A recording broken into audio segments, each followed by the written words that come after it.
श्री नवनाथ भक्तिसार अध्याय 21 मराठी। या अध्यायात मच्छिंद्रनाथाची स्त्री राज्यातून गमनाची कथा आहे। मैनाकिनी गोरक्षनाथावर मातेप्रमाणे प्रेम करू लागली व अनेक प्रकारे गोरक्षनाथाशी लढा लावण्याचा प्रयत्न करू लागली, परंतु गोरक्षाने हे सर्व जाणले होते व ते मच्छिंद्रनाथा स्त्री राज्यातून लवकर चला अशी विनंती वारंवार करीत होते। तेव्हा गोरक्षनाथ मला येथून नेल्याशिवाय राहणार नाही असे मच्छिंद्रनाथांनी मैनाकिनीस सांगितले। एक दिवस मैनाकिनी गोरक्षनाथास म्हणाली, तुम्ही व मीननाथ मिळून या राज्याचा कारभार सांभाळा, मला फक्त आसरा मिळाला तरी पुरे, मी तुमचे उपकार कधीही विसरणार नाही। तेव्हा गोरक्षनाथ म्हणाले, हे सर्व काही नश्वर आहे व मानवी जीवनात मोहाचे अनेक क्षण येतात व मी या मोहात न अडकता माझ्या गुरूंना येथून घेऊन जाणार आहे। तेव्हा मैनाकिनी राणी गोरक्षनाथास म्हणाली की निदान 6 महिने तरी आपल्या सत्संगतीचा अलभ्य लाभ आम्हाला मिळावा।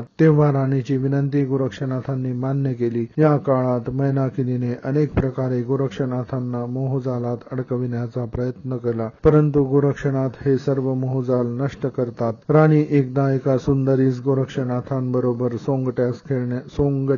सोंगट्या खेळण्यास पाठविते। ती सुंदरी आपल्या अनुपम सौंदर्याने गोरक्षनाथास मोहविण्याचा प्रयत्न करते, परंतु गोरक्षनाथ तिच्या मोहपाशात पडत नाहीत। तेव्हा ती आपला पराभव मान्य करते। शेवटी तो दिवस येतो। पाडव्याच्या दिवशी सर्वजण आनंदित होतात, परंतु मैनावती मात्र दुःखी होते, कारण मच्छिंद्रनाथांचे गोरक्षनाथाबरोबर जाण्याचे निश्चित झाले होते। गोरक्षनाथांच्या गुरुभक्तीपुढे मैनाकिनी राणी पूर्णपणे निष्प्रभ ठरली होती। गोरक्षनाथ मच्छिंद्रनाथास म्हणाले, गुरुदेव, हा आपला वेश घ्या, आता आपण येथून लवकर निघायला हवे। दोघांनी भोजन केले। मैनावतीने मीननाथाला बरोबर घेऊन जाण्याची विनंती केली। तेव्हा नाथांनी मुलाला बरोबर घेण्याचे ठरविले। राजवाड्यातून बाहेर निघत असताना राणीने त्यांच्या नकळत एक सोन्याची वीट मच्छिंद्रनाथांच्या झोळीत टाकली। ते जाईपर्यंत मैनाकिनी त्यांच्याकडे बघत होती। आपला पती व मुलाची तिला अतिशय ओढ लागली होती। बघता बघता ते सीमा पार झाले।